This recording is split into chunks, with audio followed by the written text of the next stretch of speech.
I'm assuming people have watched the show Friday Night Dinner. I was about to mention that, but I didn't know whether to go down that route. No, it's similar to that, but obviously we don't have as much humour as they do. Welcome to Series 3 of the Student Connect podcast. My name's Danny. I am a level 6 or final year student currently studying PE and youth sport coaching. And I am Tiff, a final year film, television and radio student who is specialising in film. Very nice, very nice. This podcast is created in association with Staffordshire University and is hosted by our student content creator team. It is a student-led podcast which shares the experiences of students progressing through university education and inviting experts from a variety of life topics. In this series, we are exploring cultures to grow our understanding and deepen our knowledge about the diverse backgrounds that make up our community. We want you to help shape the series, so if you'd like to join us as a guest, email us on comms@staffs.ac.uk or drop at Staffs Uni in a DM on social media. Along the way, we will endeavour to share our honest stories, although sometimes too honest, to help to educate and discover more about other cultures. There may be some sensitive topics discussed. We feel these are important to share to raise awareness of different issues. If at any point we do use any incorrect terminology, please rest assured that this is not an intention to offend, and this is just us educating ourselves.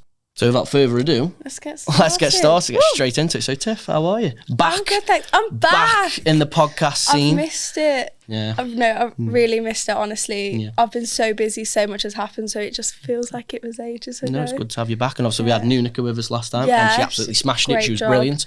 If you are watching Hanukkah, you did a smashing job. And we had Naquanda on, who was our aeronautical engineering student. I hope I got that right, Naquanda. Too smart for me. And it was a really good episode. We were in front of the Spitfire. It was, I love the Spitfire anyway. You know, it's a born and bred Stokey. I love it. Oh, so good. So good. But now, how you been? How's university been going? I feel right. Deadlines are coming up. Mm-hmm. I've got deadlines over Christmas and New Year as well. And I feel like I feel more behind than I actually am. All right. So I'm in a bit of a panic, but I know I'll get it done. Yeah. Like, it's not too late. Yeah, you'll be alright. Yeah. No, it's been busy. Since I was last on here, I've changed my specialism. Oh, okay. I didn't even know you could specialise. What was it specialised before? Yeah, so, because obviously it's film, TV and radio, so in final year you only focus on one as your main thing, and I chose radio. Had a bit of a wobble and said to myself, what am I doing? Yeah. This is not why I wanted to come to uni now, or I've got lost in this amazing world of a part of a course that I never thought I'd love as much. Yeah. But then I started thinking about what it is I really wanted to do. Yeah. And my heart was still with film. So I did a bit of a dramatic last minute swap, but it's been the best decision I've ever made. That's good, yeah. And it's good that you've realised that early on, rather than sticking through with radio and then you're at the end of it and you're like, oh, I shouldn't have done that. So if anything, it's a good thing that you've realised early on. I was in a similar position past few weeks to do with teaching. Also want to go into primary school teaching. And I've sort of realised that actual classroom teaching, I can't stand it at all. No. And if you can do it, fair play, I respect that. So I am focusing more, when obviously I do my PGC and stuff, to just solely PE teaching within primary schools, because you have in my opinion, I'm going to not have the stress of obviously because dealing with kids in a classroom and dealing with the kids in a practical, completely different. You wouldn't think it from an external point of view, but it's so much different. And I think I'm just going to solely stick with the PE stuff. But I think it's good, these obstacles do come along and you either it changes what you do or you get through it. Was it your placement that made you realise that? It wasn't my placement, it was working externally. So I was doing supply, teaching assistant. Oh yeah. And just a week of that made me realise that don't really want to do classroom teaching. And even got to an extent where I was like, do I actually want to do teaching overall? And that was a bit drastic. Got in my head a little bit, but I kind of sat down myself, realised that PE teaching is what I want to do. I've been wanting to do this for the past 5 years and stick through with that. But I'd also been starting to consider about lecturing as well. Okay, I would really like to do lecturing and sort of teach people how to teach other people or teach children. I get what you mean. If that makes sense, yeah. But I think if I can get some years under my belt of doing direct teaching and then maybe go back to it, I think that'd be like a good plan. I think that'd be good, yeah. But apart from that, in terms of uni stuff, I'm on the ball. I'm on the ball. Majority of my assignments are nearly done. I'm loving it. My deadlines are all in January, but I make personal deadlines, and if I don't hit them, I hammer myself. I like that. So, but no, I'm on the ball, and it's going good. It's going good. I'm still only in 1 day a week, but no, really? it's going good. Yeah, 1 day a week. I know. To me, I know. I'd hate that. 10 till 6. Oh. Yeah, I know. But we plough on. We've got to go through. Okay, so today we have been welcomed by our local synagogue in Stoke-on-Trent and North Staffordshire Hebrew congregation by Rabbi and President Martin Morris. We are here during Hanukkah, the Jewish Festival of Lights, and the Jewish 8-day Festival of Lights is celebrated with a nightly candle lighting, which is adding a flame each night, as well as performing special prayers, dreidel playing, and there's lots of fried foods. So today we'll be learning more about Hanukkah and Jewish culture with our guest and Staffordshire University student, Abby Lewis. So, hi Abby, would you mind telling us a little bit about yourself and what you study at Staffordshire University? Hi, I'm Abby. I'm a second-year children's student nurse, and I'm originally from Manchester. Lovely. So how's it going at university? Enjoying it? Busy? Very busy. It's different because I've moved away from home, so I'm living on my own at the minute, which is obviously a different change from what I'm used to. Yeah, absolutely. How are you finding the motherland of Stoke-on-Trent? It's not as bad as everyone says it is. Everyone says that. Everyone says that. So you've felt like you've sort of settled in well? Yeah. Since you've been? Yeah, that's good. Yeah. Is it much different to obviously back home in Manchester, or is it similar or? Very different because Manchester's got lots of places social places you can go to. Stoke's obviously different, but they're similar in a way. Yeah. No, that's good. I'm from Birmingham, so I've kind of got the same I'm not going to call it a shock, but busy city. Yeah. I to me it's kind of like a city and a town. It's a lot more cozy. Yeah. But it's still quite. Yeah. But I think that because it stems from it being obviously 6 towns that make one city. Yeah, that's true. Because I think each town is unique and different in its own way, in a way. But obviously, as you can probably tell, I am the resident Stokey of our content creator team, and I love Stoke. I absolutely love Stoke. Oatcakes, yes. Never had an oatcake. The football club's not so much, but you know what? Excuse me. Definitely try an oatcake. I'm trying to get through without having an oatcake. No, honestly, I tried an oatcake once. Then the following summer, back in Birmingham, I was so tempted to come up to Stoke just to get an oatcake. It doesn't have addictive ingredients. I know she's describing it like, but it's life changing. As soon as you have one, it will change your life. It will, honestly. And there's vegan options as well. So it's basically, I'm going to give you a bit of a history lesson here. The oatcake history, as it used to be quite known for obviously pot banks and the mining, and workers had taken oatcake and put sausage, bacon, egg, cheese, and that would be their breakfast wrap, and that's why it stems from. And so obviously now it's just a part of our culture in a way. Yeah, and that's sort of where it's making me hungry where it stemmed from. I know. No, just go for oatcakes after. But yeah, you can have cheese on it. You could just don't have beans on it, because some people do. That's a bit weird. I don't like baked beans anyway. Well, there you go. Oh, there you go. You're winning anyway. Winning. But yes, getting back onto the topic of this episode rather than oatcakes. I love to hear about and talk about oatcakes all day, but I'm not going to. I'm going to resist the urge. Obviously, this episode is about Jewish culture. So can you tell us about how impactful that's been on your life, any stories you might have, and just what it means to be Jewish? Well, I grew up and both my parents are Jewish, and I grew up in part of a Jewish community in Manchester. And in Manchester, we're part of an Orthodox synagogue, so we're not strictly religious at home, but the synagogue is religious in itself. Yeah. And I went to a Jewish primary school when I was younger. Oh, okay. Oh, nice. And how impactful was that? Because for me in primary school, it was obviously very Christianity based, and I don't know about you, Tiff, but the songs would be it's singing about and obviously I'm atheist, so I don't follow, well, but I always found it weird looking, but when I was there in primary school, I'd always take part, but Like, I know what you mean. Kind of see what Even I'm going from. If it's they'll say it's like a non-religious school, but there's still that implementation of it, isn't there? But yeah, how was that like in a Jewish school? Was it? It's different to what I'm assuming was in a kind of Christian-based school, because we had Jewish prayers in the morning in our assemblies, and every week, obviously, we have the Shabbat, which is the special holy night on a Friday night. So on Friday mornings, we would have, I think it was 3 people from, like, maybe one from each year group or something was chosen to be part of the Shabbat family. So we kind of had a mock-up Friday night dinner within the school. So what is a Shabbat? Because I unfortunately I'm very uneducated in terms of me as well. In terms of, it's like what is it? Can you tell us more about that? Like what it, like literally what it is. So it's kind of when the Jews, like back in the day, they were given a loaf of bread, I think every day of the week, and then on a Friday they were given 2. You know, the challah bread, the plaited breads. Yeah. So that's why we have 2 of those on a Friday night. Oh, very cool. Within like your family, and obviously your religion is really important to you, have you got any key traditions or rituals that you do, kind of like the Friday night dinner?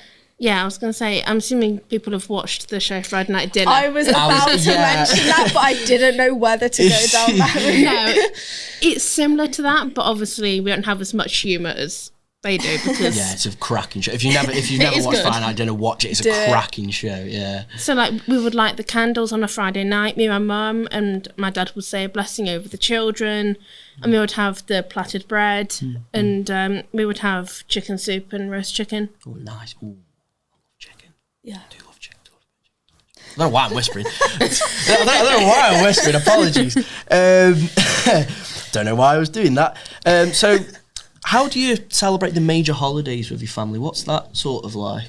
So the main ones are about September, October time. It depends on the year of the way that the Jewish calendar falls. So there are different times of the year. Yeah. So those are the main ones. So like the Jewish New Year and the Day of Atonement. And our family comes together, we kind of have a big meal, and we just spend time with each other mainly. That's good, yeah. And then obviously around Easter we have Passover, which is the Exodus from Egypt.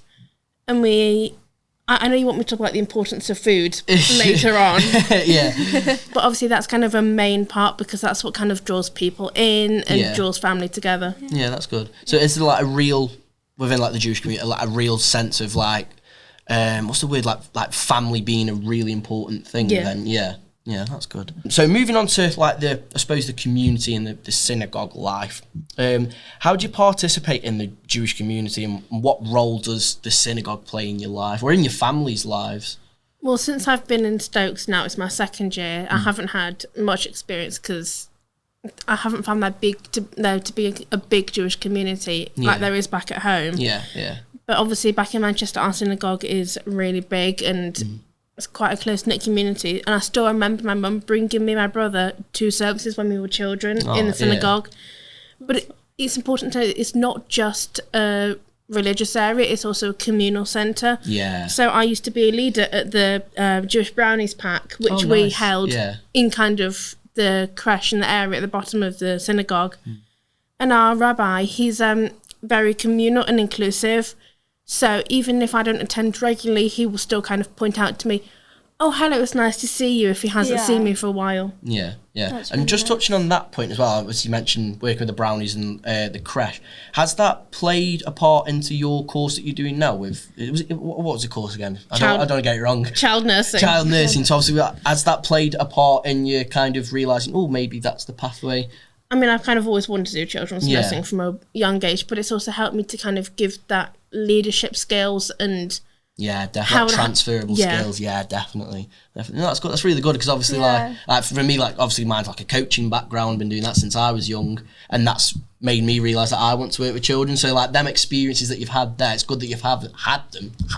It's past tense, because obviously it can impact what you want to like do in the future. Yeah, it is quite mad in that way, because you'll like enjoy things, and like things will kind of bring out spark in you, and you don't always understand why. Then when you really think about it, you're like, no, it makes sense. Yeah.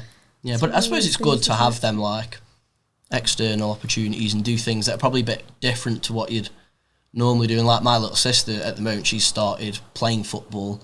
And I remember the first game, she came off after 3 minutes because she was like, I don't like this at all. And I said to her, I was like, you can give it up, that's perfectly fine. No one in the family's going to hate you. They're not going to be exiled. The exiled ones walked in, But I said to her, I was like, just give it a go. And I think it was because she was uncomfortable. And so then she then went the next week and she's like, I actually really enjoyed that. Yeah. And she's about 8 weeks into it now, and obviously the weather, obviously in Stoke-on-Trent, it's not the best, keeps getting the games cancelled, but she's improved so much. And like the coaching thing with me, and like, I don't know about you, but it might feel a bit uncomfortable, like the very first time doing it, because you're like, oh, I don't know what I'm doing. But like the progression like you can get from it, I don't know, it's quite impactful. And obviously, like I said, it can impact what even career you go into. Yeah. No, 100%. I mean, mine's kind of the same, but it's not as, like, mine probably stems back to, like, because obviously I want to go into film and, like, directing. Yeah. I'd probably just say how imaginative I was as a kid when, like, you're playing by yourself in the back garden and you come up with all these stories. But even that, like, that impact there from your child has impacted you as an adult. That's what fascinates me about teaching. Because like I had quite a bad experience, like in terms of like teaching up until year 6, and then when I moved school, and I had a brilliant experience, and that made me realise like, my potential. But anyway, get straight back onto the topic. Apologies. I do love a tangent. Apologies, Abby. I do love a tangent. Honestly, I could talk for Britain, some would say. So let's move on to let's talk about the challenges and stereotypes. Actually, so have you encountered any challenges or misconceptions about the Jewish culture? I mean, obviously there's been the stuff in the news about the attacks on Israel, so that's kind of been there in the background. But it's kind of since I've been at uni, everyone's been really supportive, and I've not experienced much. Obviously there's been stuff on the social medias and online which no one can help, but I've not experienced anything in person like I've heard at other universities. And was that the support, not the such sporty side, but at university, was that from the students that you have on your course, or the lecturers, or a bit of both? Actually, neither. Neither? Students who are, like, they're my friends, but they're on lots of other courses. Oh, okay. Yeah, so that still counts. That still counts as students, Because I found, especially at uni, that some of the people I get on with the most are on different courses. Not to say that I don't like anyone on my course, or everyone on my course is lovely, but some of the people on different courses, I get on really well with them, especially because we've got totally different interests and totally different careers we want to go into. I think it's also a thing of, because then you don't see them every day in all your lectures, so you kind of always have something to say to them when you see them. Yeah, definitely. Because I mean, for me, it's more so the people on the different sport courses, but obviously they're not going into PE teaching like I am. They might be doing, sports coaching or analytical work in like sports science data, which I think is boring. It's me mate Callum's probably doing that. But it makes it interesting. Yeah, I don't really speak to people from different courses, to be honest. But I think it's kind of stems from when like we first started in first year, our course size was so small. We all fit around one table at one point. Really? So it was, if we're going on like, say, a night out, or it's someone's birthday, or we just want to hang out, we kind of do that together. And not everyone likes to do that, so then the group gets even smaller. So we've become like a close little group. Yeah. So I've never really felt like I've had to branch out. But I have enjoyed actually getting to know, I mean, most of the time it's more the creative courses, because you kind of have to network with them a little bit. Or journalism students, we tend to speak to a lot, but I considered journalism. Did you? Journalism, Anyway, I've done it again. Apologies to our listeners and watchers, should I say. You were talking about how like people have been like really nice and supportive, and so with that, how can non-Jewish individuals better understand and appreciate Jewish culture without kind of that? I think it's important that they don't make any assumptions based off of what they see like on the internet and things, because not to say that everyone is, but some people say things when they're not educated, so they can't kind of speak from their own experience, and it's kind of better to get the information from someone who's affected by it, like a Jewish person, from their point of view specifically, as opposed to going like through a third party. Yeah, definitely. I think an important thing with that is like, educating someone. It's like with me, if I say something that's out of tone or wrong, I'd want someone to say, that's wrong, you can't say that.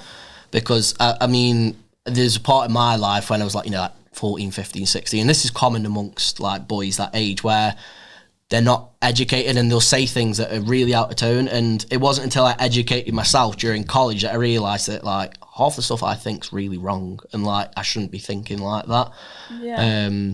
Because my worst, because I'm so aware of things and I'm like so careful, and even the thought that I might have upset someone, like feels horrible, doesn't it? I feel so guilty, and half the time I'll say like, I'm so sorry, I've said the wrong thing, and they'll be like, no, you're fine. So if I had said something wrong, I would definitely want to be told. And I think I said it on the last podcast when we had Naquanda on, that like I think it's good to recognise when you mess up as well. Like, you know, you're only human, you're going to make mistakes, but you know, if you like you acknowledge that you've messed up, I think that's important as well. Have you ever had to like educate anyone or like say like what you think's? Has there ever been a situation like that? I've never had to educate someone, but I have seen, obviously on social media, obviously with the current situation, I've seen people have kind of not wrong but differing opinions to me and different views on it, and I haven't gone and corrected them because that felt wrong for me, but obviously I have seen them and I've thought in my head, that's not how I would have expressed it, or that's not how I would have said it. Yeah, definitely. I suppose that can bring us on to like the values of it as well, and sort of if we can understand like the values and get educated on the values in Jewish culture, that can help with that. So how does, again, like how you said that you were at a Jewish primary school, how has that contributed to sort of the preserving like the culture and the traditions, and kind of how impactful are them cultures and traditions? Obviously, like for someone like me, I'm not particularly educated, and you know, I want to know more. Yeah. I mean, obviously, when I was at the Jewish primary school, there was kind of a lot to learn about, and I think the lessons and stuff that they've taught me, not like school lessons, but the teachings and things they've taught me, that's kind of stuck with me, and I've got quite strong memories of.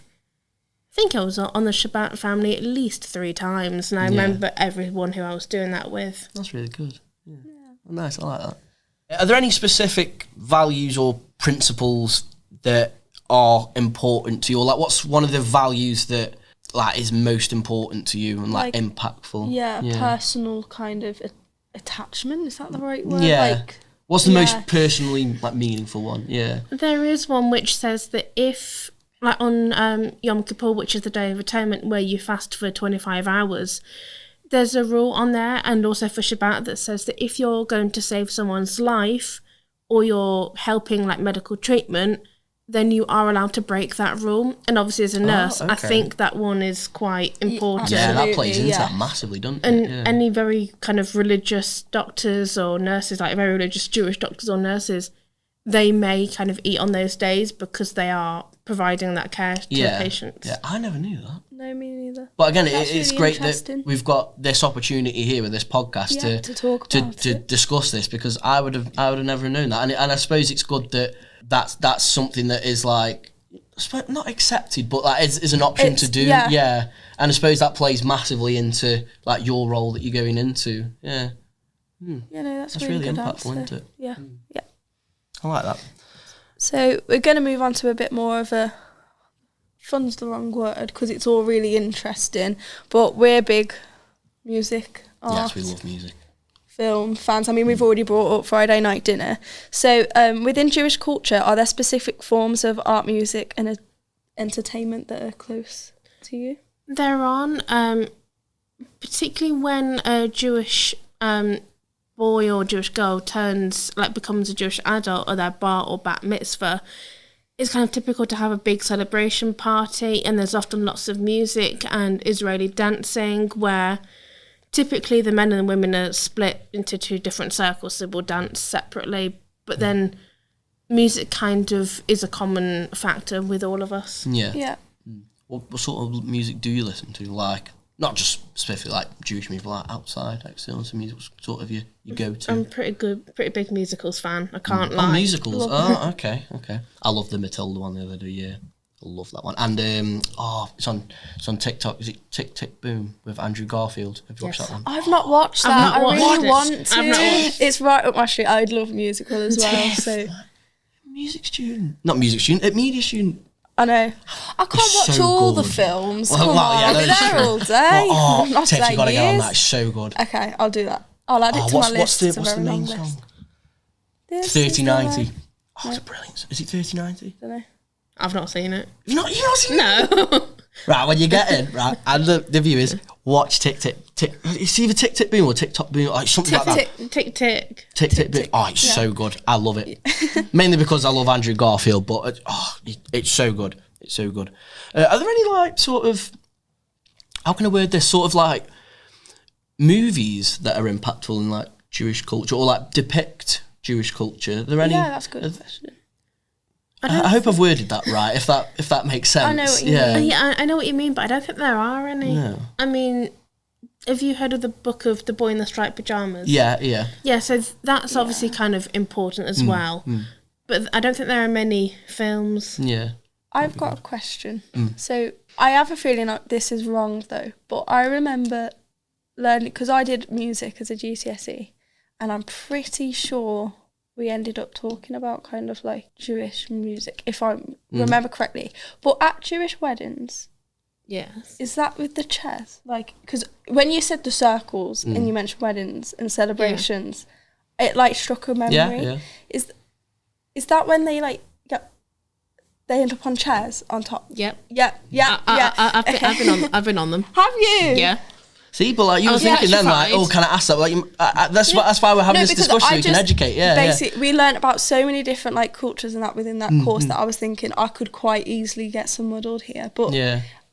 as you were like talking about it and talking about the music and the circles, I'm glad you've asked that, Tiff, because There was, again, like like- I didn't know. So you already educated me again. It's good. Yeah, I'm glad you asked that. it like brought on a memory of a specific like video of it that we watched, and I remember thinking that looks like the best time. It's petrifying. Is I it? can't lie. But what actually happens? I sort of know what you mean, but like, what are we actually like referring to? Like, You explain can the explain process. it more than Yeah. me. So It's it's kind been of- a while since I learned about it all. In the middle of the Jewish circles of dancing, like the Israeli dancing, the kind of special child or the special people, like if it's a couple getting married, then they would be lifted up onto a chair, and kind of the strongest people would take hold of each of the legs of the chair and just kind of hold them up in the air. As I sat on the chair. Yeah.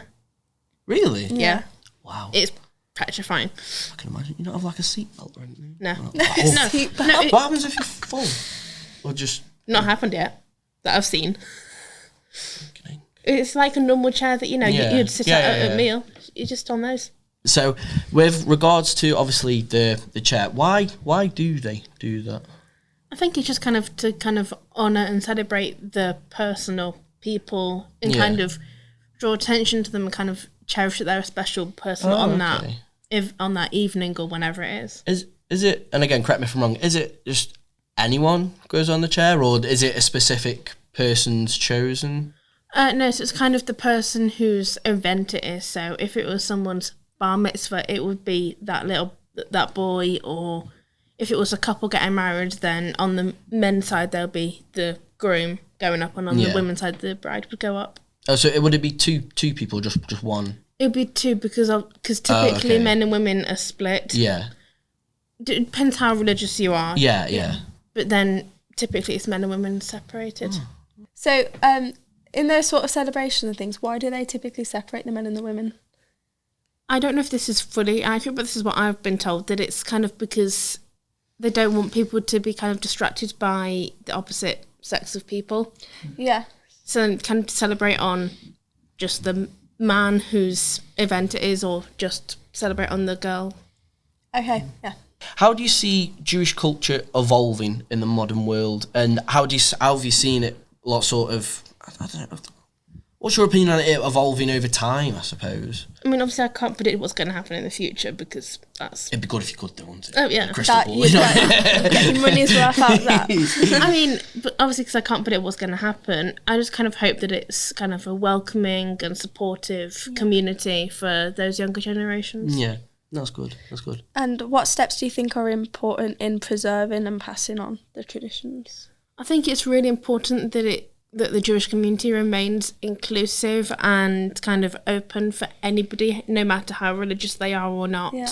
I suppose a part of that comes with like the educating side, doesn't it? So one thing I do want to ask is like, how do you go about, again, someone like me who's got barely any base understanding of like Jewish culture, how do you go about, say if someone asks you questions, how do you go about educating them? Like where would you start, I suppose? Oh, mainly it would depend on what they wanted to know about. Yeah. If they had a specific area that they wanted to know more about, then I would try and focus on that. Yeah, that's good, right. I suppose, is it hard to just get it all out generally then? Yeah, because I think there's lots of different aspects that you can focus on, like the community aspect or the food or the family. There's lots of different topics. Yeah.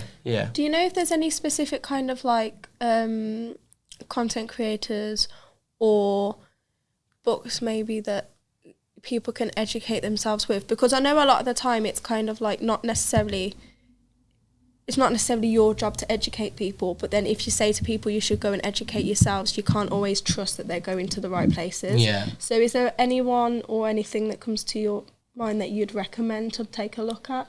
I can't think of any content creators off the top of my head, but there's like the Chabad website, which we can link in the description. Yeah. Just because that's kind of a good website that kind of gives it in simplified. Yeah. Not simplified, but to kind of make it easy to digest and easy to understand. Yep. I get what you mean. That's cool. So we'll move on to a little bit about Hanukkah. Obviously, happy Hanukkah. Thank you. How has the celebration of Hanukkah evolved? And can I get like just a bit of a very brief sort of description of what it is? Because again, like I've heard the term loads of times, but I actually don't fully understand sort of what it means. So have you got any sort of intel or just a very brief summary of what it like entails? So kind of there's a main story of what Hanukkah is. Is that enough for you if I go into that? Yeah, that's fine, yeah. So it's kind of after the Jewish temple was destroyed by the Greek armies, the light in the temple that symbolises the presence of God, so it's kind of an everlasting light that's always on to show that God is kind of always watching over you. Yeah. It only had enough oil left in it for one day. Yeah. And obviously the army had destroyed the rest of the other bottles of oil. And the miracle is that bottle of oil lasted for 8 days. Well, because it took for that long until more could be obtained. So to commemorate that, we kind of often eat fried food and things that need a lot of oil, and that's why we have the... Oh, that makes sense, actually, yeah. I didn't get that, I thought. Yeah, that makes sense. Because like donuts and things, they're fried in oil, typically. Yeah. Oh, that's quite cool. Okay, but again, like, I'm glad we've had this discussion because for someone like me, unfortunately, I am very uneducated on it, whereas like coming away from this, I feel that I have learned quite a fair bit. I think it's been so long since I've ever had any proper like kind of religious education, and I literally mean like I haven't since I was in year 9, year 10, maybe at a push. But I remember, like, that's one of the reasons why I love this podcast and meeting new people, because I always found it interesting. Yeah. Because I like learning about different beliefs and celebrations, especially as someone who doesn't celebrate a religion. It's really nice. And even, like, the episodes that we've done in previous series, if you haven't listened, listen to them. Like, when you're talking about even, like, university life and you find out, like, their journey and, like, stuff. And, like, obviously we've had, like, international students. We've had... students that like travel in from different areas, and like you get to understand like their perspective, and like it really does make you think like all the people at the university, each person has a different reason why they're going, and like if you're really deep it can be quite scary actually thinking about how many people at the university and how many like different lives there are. And that's a 3 o'clock in the morning thought. That is a 3 o'clock. that's gonna be a different podcast episode. So again, moving back onto the topic of Hanukkah, how do you celebrate it? So we would light a Hanukkah, as we've got sat in front of you. Let's move that in front of us there. So kind of on like night 1, we would light one candle, and throughout the rest of the 8 nights we would kind of add another candle. Yeah. and light it. We would also eat like the fried foods. Yeah, yeah. And typically, I'm not quite sure where this is stemmed from in relation to it, but each night, children and family would get one present. Oh, okay.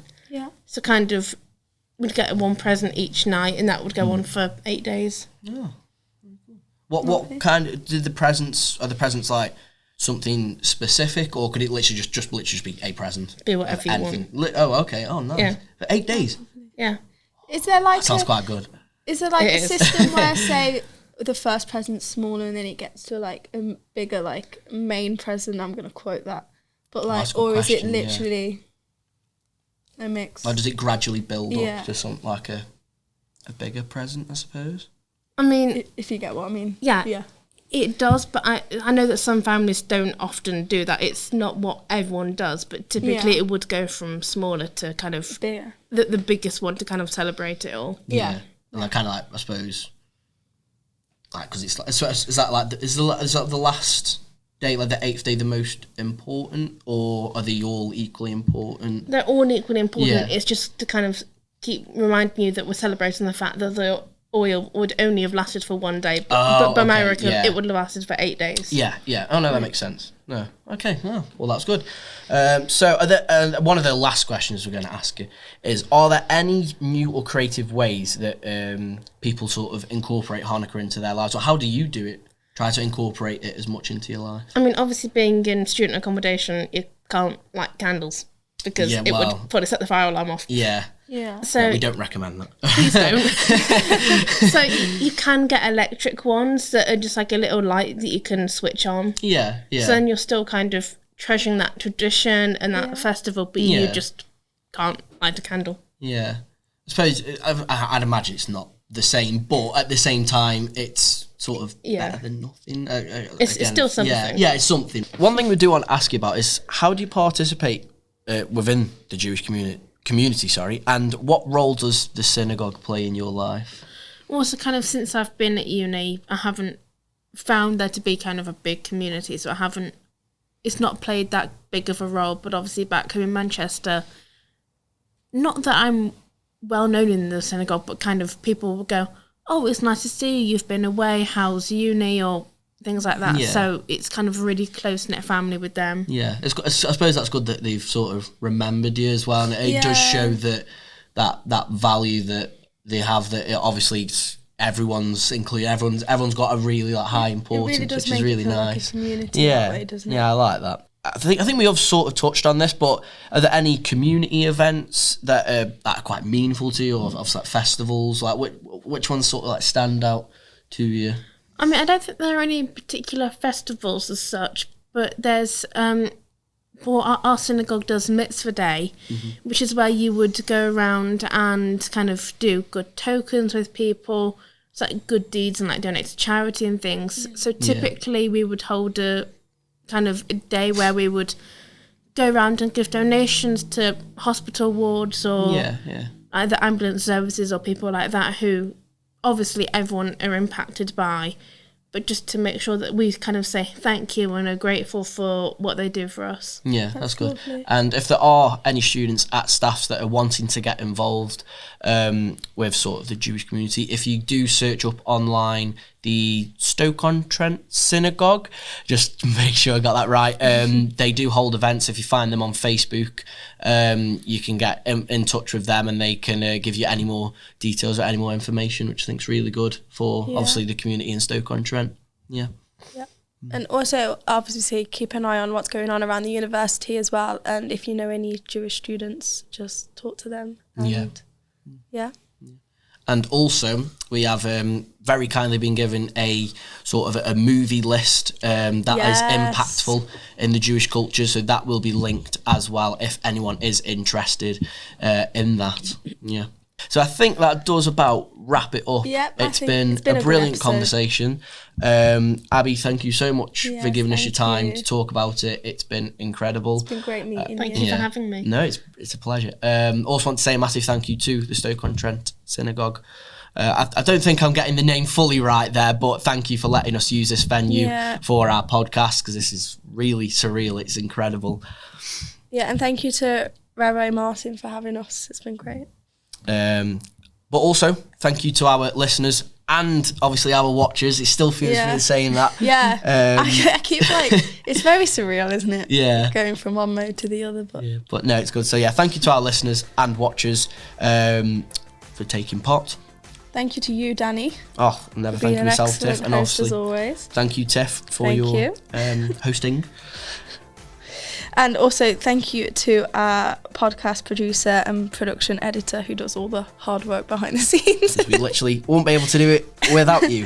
If you would like to be a guest on a future episode of our podcast, then please send us a direct message on any form of social media. To find further support at university, you can visit staffs.ac.uk or your Student Connect team. Don't forget to let us know about what you think about the podcast so far, what you'd like to hear on it, and if there's any changes. If you do have any questions, don't hesitate. Make sure you tag us on social media at Staffs Uni or hashtag the Student Connect podcast on any form of social media you have available. And that's it. Until next time. Goodbye. Happy Hanukkah if you're celebrating. And happy Hanukkah.